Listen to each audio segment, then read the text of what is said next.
I'm Adrienne Novak. I'm Eric Braddock. Together, we're E-Bonds. EB, AM. Our initials. Yeah. That's how we started almost 12 years ago now. That's right. In September, it'll be 12. Yeah. Crazy. Today, we're doing a couple of demos for you. I am making a super easy lemon pecan shortbread icebox cake. And Mr. Braddock here is going to do... I'm doing hamburgers, tomatoes, and cheese, which is like a comfort food for me. My dad's Italian, his mom was Italian, his dad was Italian, so it's kind of like hamburgers and a tomato gravy with cheese. It's super comforting, it's delicious, it's so simple. So we'll show you that shortly. It's a Braddock family favorite, and it's now become a Novak family favorite too. And both of these recipes, of course, are gluten-free and shockingly delicious because E-Bonds Bakehouse, that's what we do.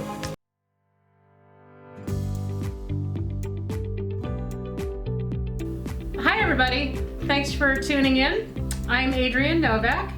Today I'm going to show you how to make a super easy, no-bake, lemon pecan shortbread icebox cake. Alright, we're going to start with an 8-ounce block of softened cream cheese. And we're going to mix that with a 1/4 cup of powdered sugar. And we're going to beat that until it's light and fluffy. And it's going to get noisy.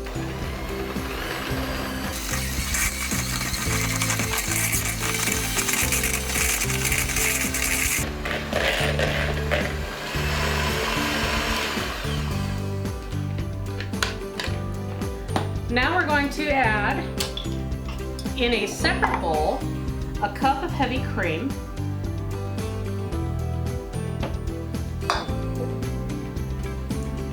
with about a teaspoon of vanilla, and I've found that a cap usually equals about a teaspoon, just FYI. With, another 1/4 cup of powdered sugar. And beat that until stiff peaks form.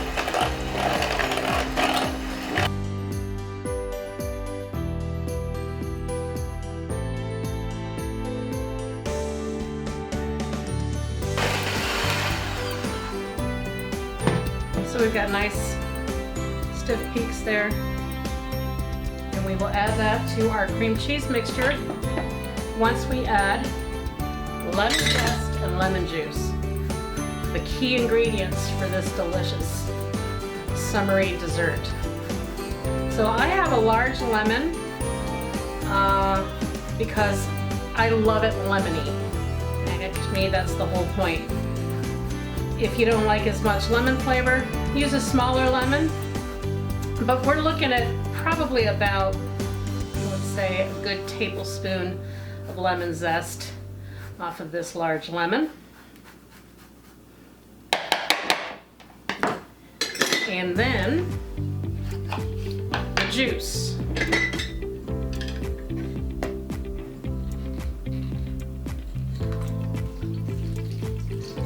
And that's probably about 2 ounces of juice.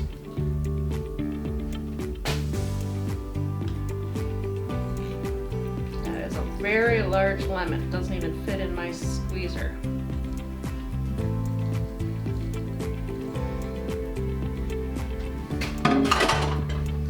And I dropped the seed in there.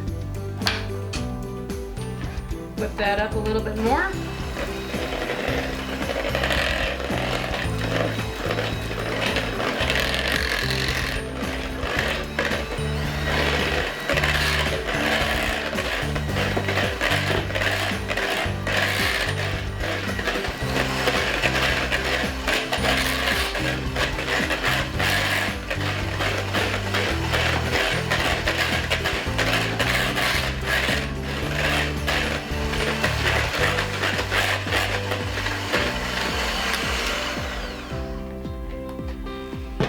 Alright, so that's nice and smooth, lemon incorporated. And then then we're going to fold in the whipped cream.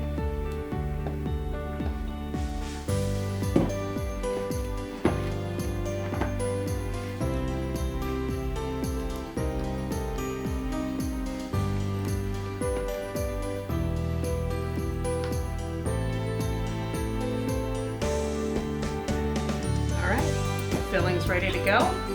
Now we're going to prepare the pan.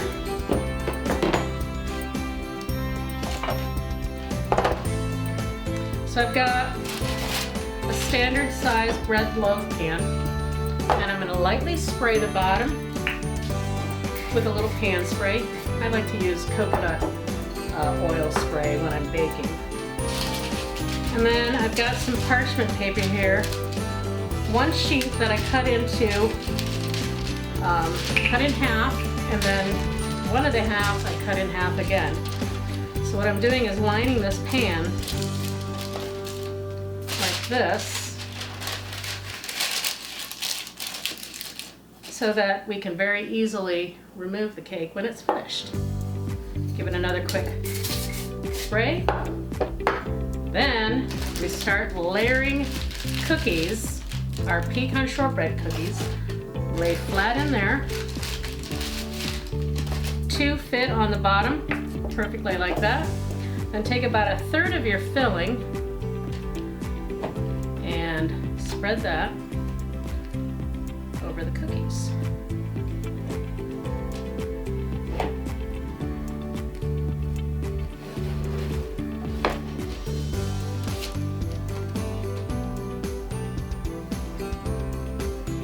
And then another layer.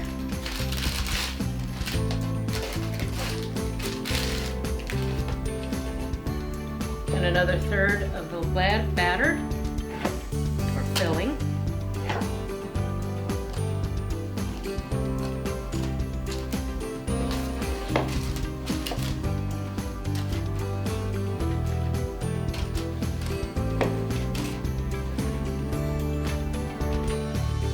And for this recipe, you can use 6 cookies, or you can use 7 cookies. And the 7th cookie you can break up into pieces and fill in the little edges of space with that extra cookie. But for this, I'm just gonna use these 6.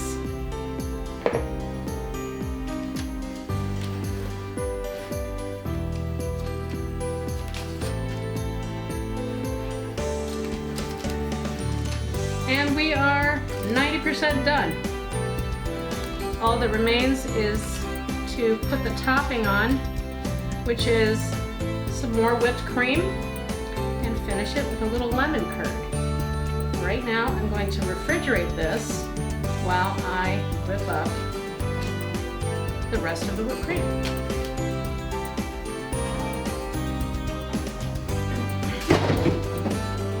Don't get that one.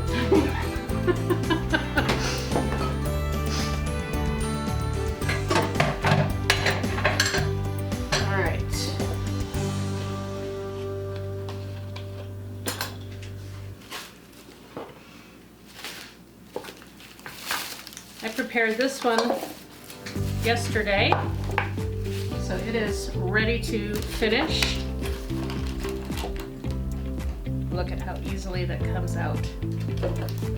Set this on my pretty tray.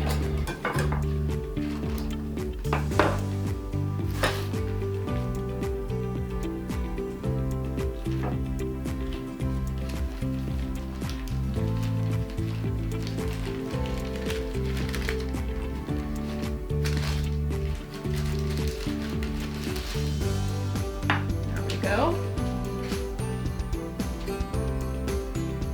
And now we will finish it with some whipped cream and lemon curd.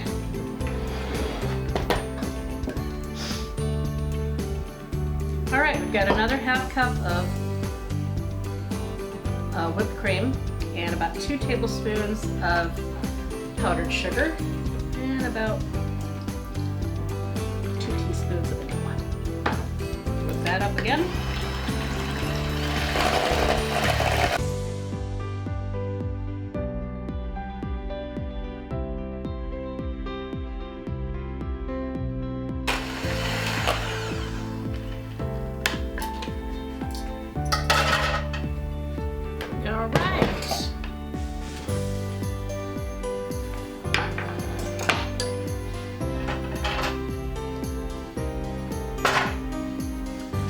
gonna just take the rest of our whipped cream and glaze the top.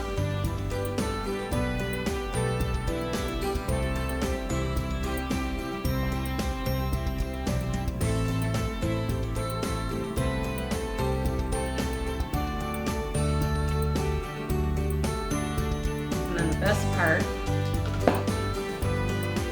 adding a beautiful layer of lemon curd.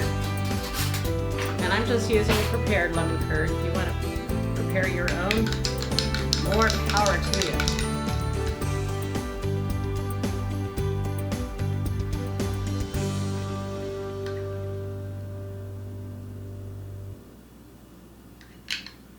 Let me use about half this jar. That looks good.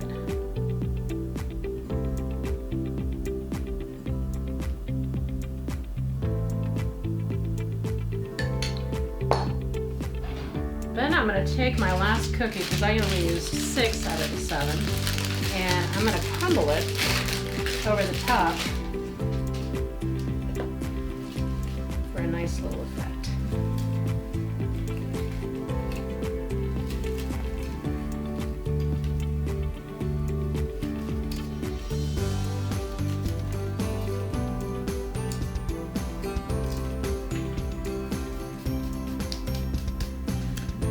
Then I'm going to take a few slices of lemon to add another little design garnish on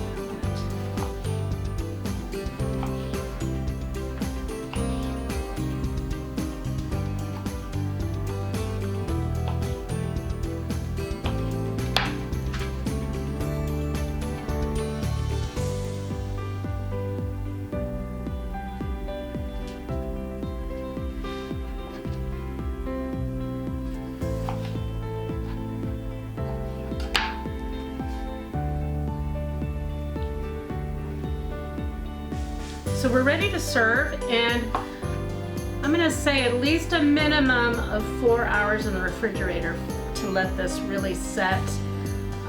It's best to make it overnight, because then it allows the cookies to absorb some of that delicious filling and soften them a little bit. So this has been sitting overnight, and it should slice up nice and easy.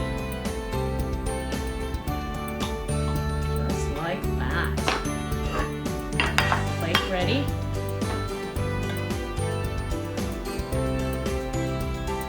There you are. All those good crumbs in there. A little garnish of lemon and a little dab of whipped cream if you like.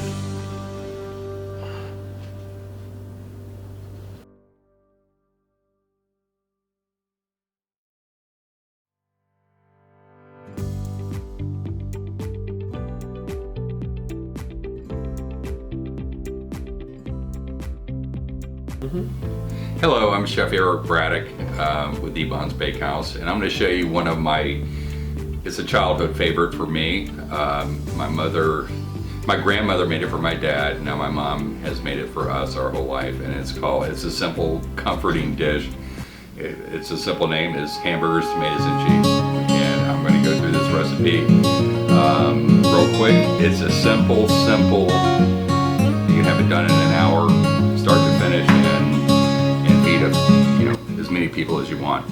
So the first thing we're going to do is we're going to take some of our flaxseed bread, our Ebon's flaxseed, and we're going to just grind this up. It's fresh breadcrumbs.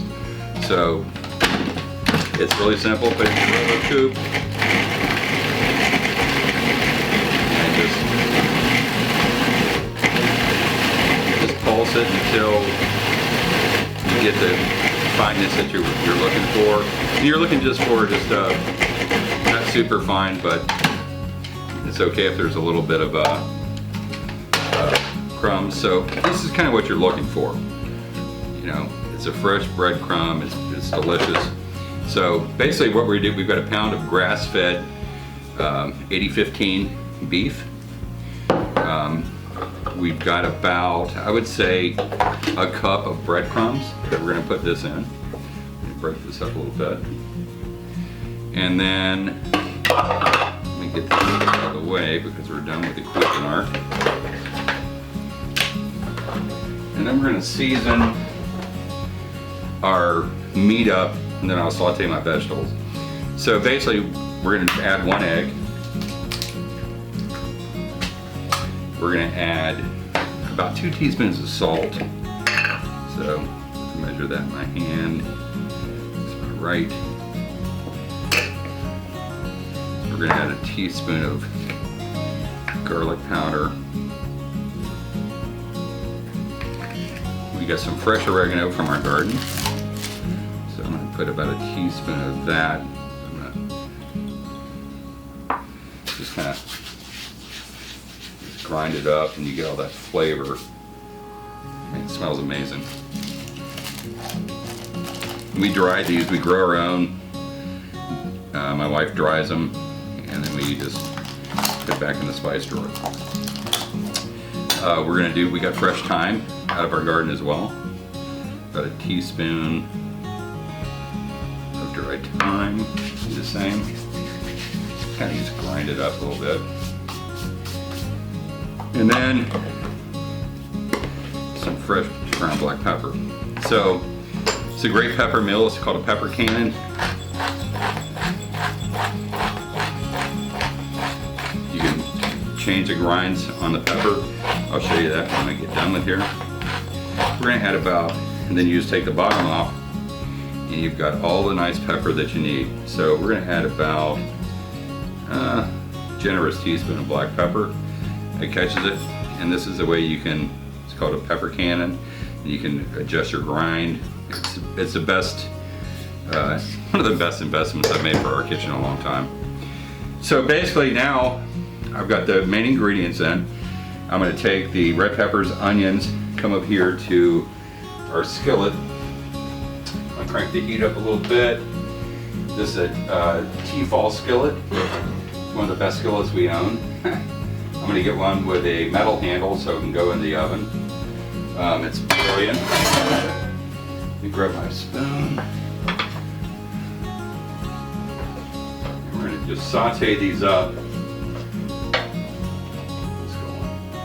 We'll saute these up until they're just sweat them until they get a little bit tender. The thing about, especially meatloaves and these kind of burgers that we're making that is almost like a meatloaf, is that if you put raw vegetables into it, your meat is going to be cooked before your vegetables are tender. So you've got meatloaf with a crunchy vegetable in it, and it's just, for me, it didn't work. So I always lightly saute my vegetables. And I've got about a tablespoon of olive oil in here, not much, don't need much. You got the fat of the burgers in there. So, or the hamburger meat. This will crank up here in a second, get going. You can hear it.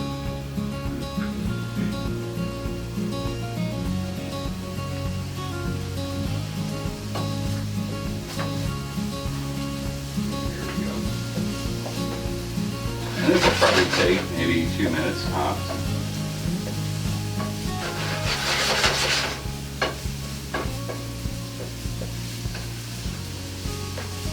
You're basically just sauteing these just to soften them a hair and get the flavors working.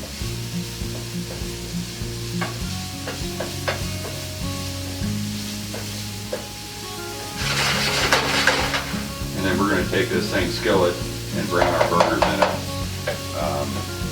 Because you still get all that flavor from your vegetables in there, and then we'll brown our burgers in it and we'll finish them up.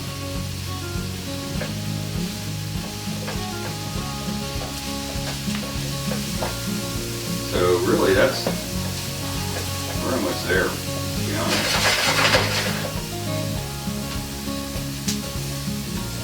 Cut down to low. And that's what it should look like right here. See, See how you sweated them, they're getting tender. That's what you're looking for. So we're gonna go straight into this, and I'm gonna kind of put it off to the side so I didn't hit my egg first and start cooking my egg.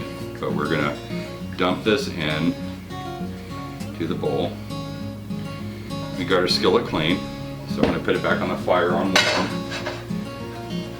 And then, gloved hand, which is easy. Put your cold meat on top of that and just mix it all together. I've made this so many times that I don't need to check for flavor, but if it's the first time you made it and you don't know if you have enough salt or pepper to your liking, just once you get this whole thing minced or mixed up,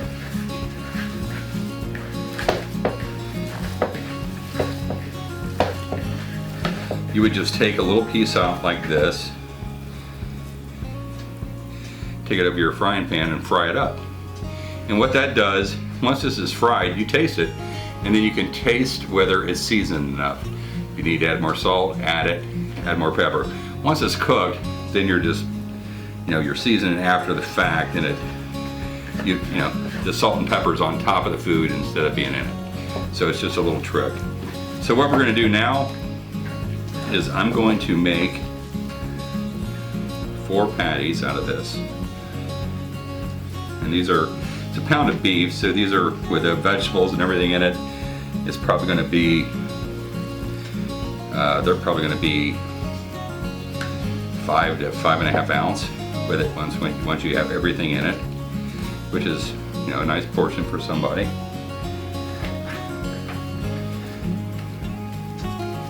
And then we're going to take it right back over, and we're going to brown these real nice in the skillet.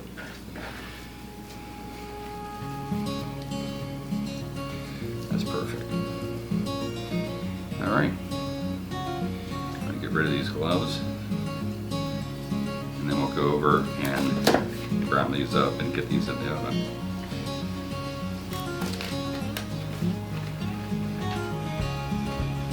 All right.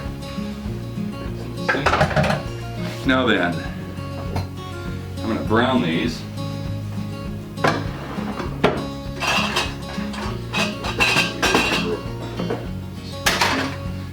We're going to put it up to about medium high. I had about a tablespoon of olive oil. Right in the same skillet that we did our vegetables in.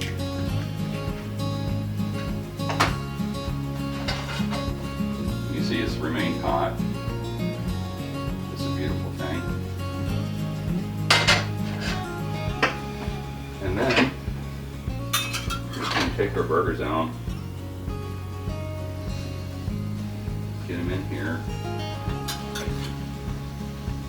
and we're going to brown all 4 of these very nicely on both sides. And it's going to be quick, and it's going to be a hot sear, as you'll see here in a second. And the reason we do that, and you don't need to wash this, because they're going to go back in here. By the time, even though there was raw beef in here, by the time you get it back in the pan at 350, we're going to set our oven to actually 350. Once you get it back to the pan, everything is cooked. So there's, you don't want to go from a raw burger to the grill that you're going to eat on a bun back into the pan that you took them out on.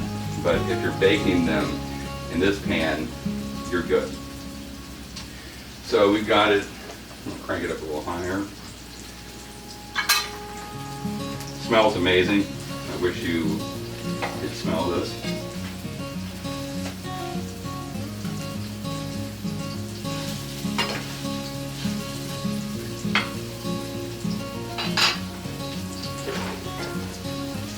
You roll the fat around in the pan. And the fat, and you're going to get some of the beef to start releasing some of its fat as well.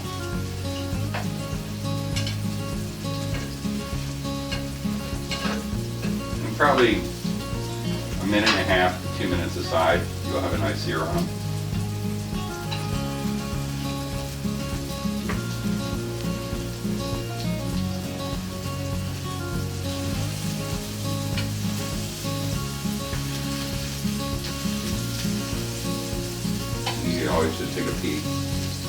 see how they're doing. They're coming along nicely. And the egg in it is going to help it brown. So basically what you're trying to do is just get a little crust on one side of it. And we'll flip it over, get a little crust on the other. It still will not be done inside, but you're looking for that caramelization on the outside of the burger. So let's take a look.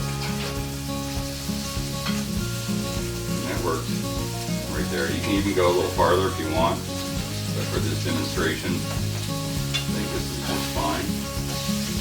That's kind of what you're looking for right there, actually. Beautiful, little dark brown. There you go, that crispiness. So we're going to do this one more time on this side. And the thing about it, just don't mess with them. Just let them go. If you want to shake them around a little bit, that's fine. But a lot of people are always trying to flip and let them sit. Be patient with them. And then you can always just spread the fat around again, as you see.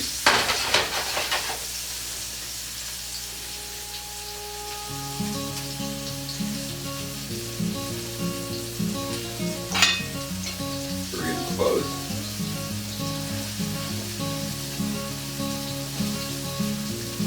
All right, now we're going to go right back into the baking dish with them.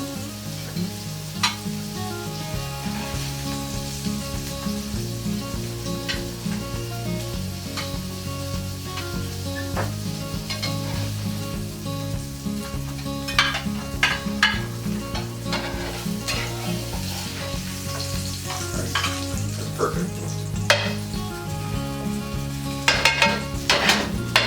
Turn this off. Now we'll go back over the counter and I'll show you the fun part, the easy part. We're going to take this can of San Marzano and their peeled tomatoes, and their whole peeled tomatoes, which is the only way to go for me. You can use diced tomatoes if you want. If you're freaked out about a whole tomato like some people are, you can just use tomato sauce. But the whole point of this is the beauty of these tomatoes and the way it goes. It makes the gravy. So what we're going to do is we're going to take out a whole tomato. You just kind of lightly crush it like that, just a little bit, and top each one of these burgers with a whole tomato or a tomato and a half.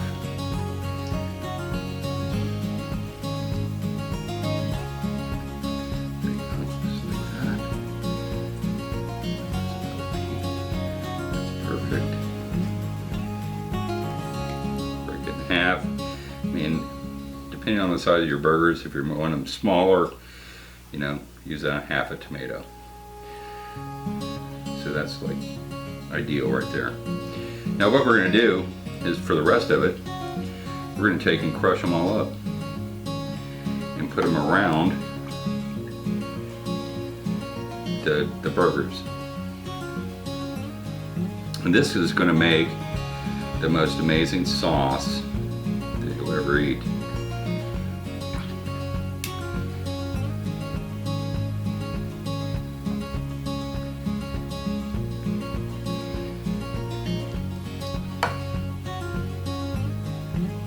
And then we're going to just pour the excess sauce. Get a little bit of pieces of tomatoes in there, that's fine. Around. And then from there, I always wash my can out a little bit so the hair will touch the water. Get all that beautiful in there. And then we're just going to pour this around it, because this sauce will reduce in the oven as these cook. So you'll see once we get this done.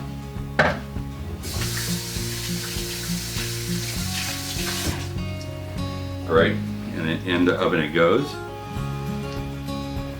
at 350.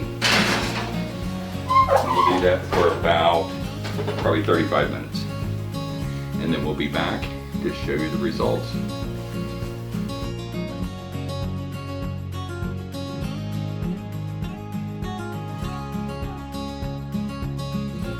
All right, I'm going to show you a little trick on rice. My mom had me cooking rice. It's always 2 to 1.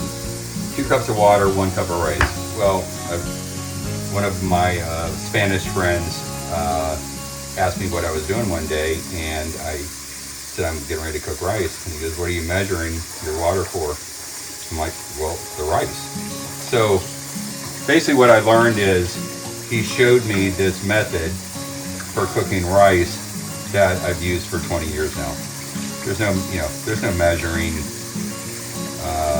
Basically what you do is, see how I'm rinsing the rice to get a lot of the starch off of it. First of all, you pretty much want it to run clear, so you can, like I'll show you, see how cloudy it is, and see the rice in there. So basically what I'll do is I'll start adding more water, and I'll rinse it again, and probably one more time. It's only a cup of rice. There's only going to be a few of us eating dinner tonight. But the nice thing about this is it's so simple, and it works from 1 cup of rice to 20 cups of rice. I mean, I've cooked so much rice using the same method, and it doesn't matter. It works every time. So anyway, here we go. That's not bad. Get clear. Maybe I'll go one more time, real quick. Yeah, it's looking a lot better now.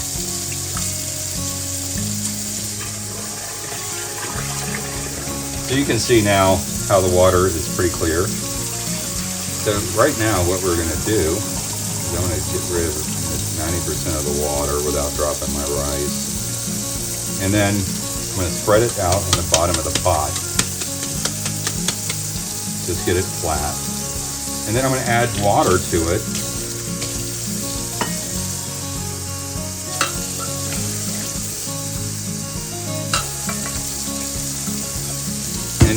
Now when you do this, shake your pot to the bottom. And this is it works every time. Your first joint on your knuckle, the very first joint, right there on your first finger, put it in the water.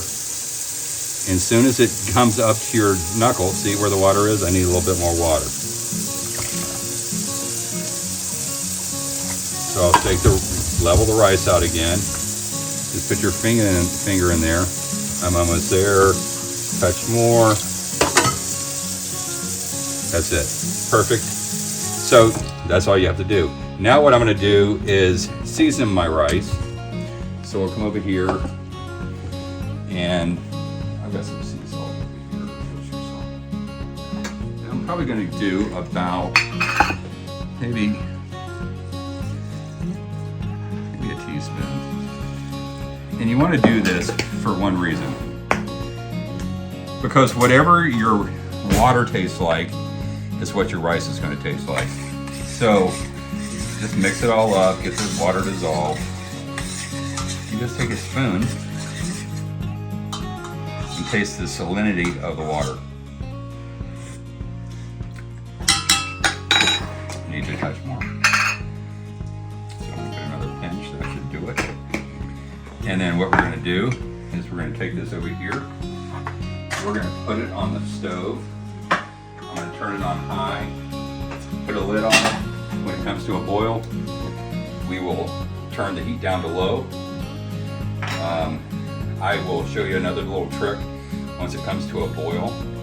I usually wrap my lid in a towel to help keep the steam in.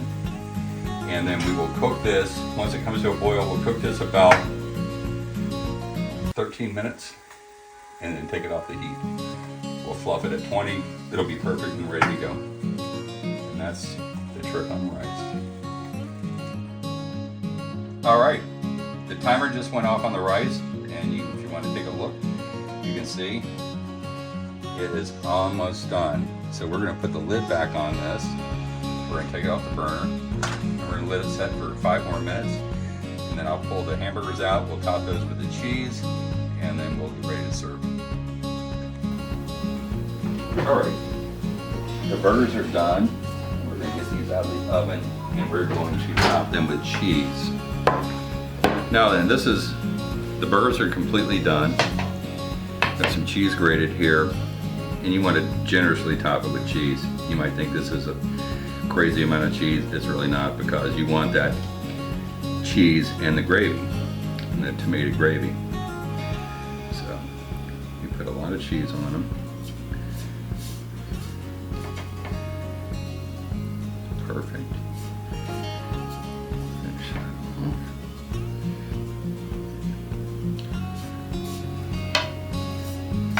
off. Don't waste any. Now we're going to go back in the oven. I'm going to put this under the broiler for about 3 minutes. And we'll be good to go and ready to plate up. All right, now let me show you what this rice looks like and how perfect it is.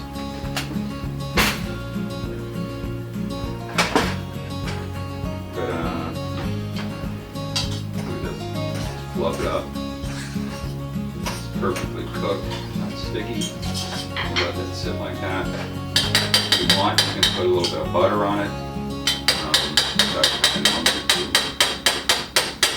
So I'll take this fork over here and go right over here and take about half a tablespoon of butter. Lay it right in the center. Put this lid back on this for a second. Let that sit, the butter will melt, and by the time the cheese is melted in the oven, we'll be ready to plate. All right, we are ready. Pull this out from the broiler, and you gotta be careful because it is scalding hot. And you got your cheese melted, and you see how it's going into the gravy, which is exactly what you want. We're gonna pull the rice over. Put this on the counter as well. Got my rice spoon. Just gonna fluff this up again and get that butter in there. And now we're ready to plate.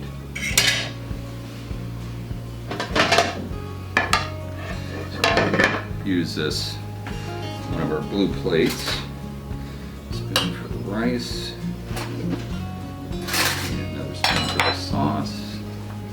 My spatula for the burger. So, here we go. This looks good.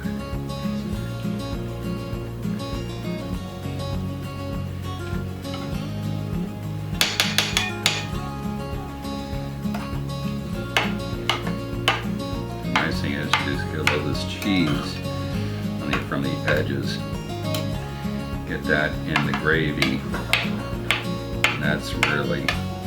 So it's kind of like the Italians call it tomato gravy. They're usually putting some type of pork in it or beef bones, but this is double beef and hamburger, so it's perfect. And then we're going to spin a little rice on the plate. We'll pile rice.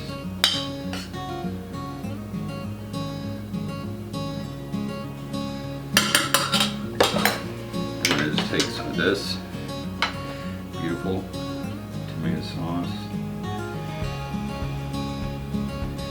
Go right over top with that cheese.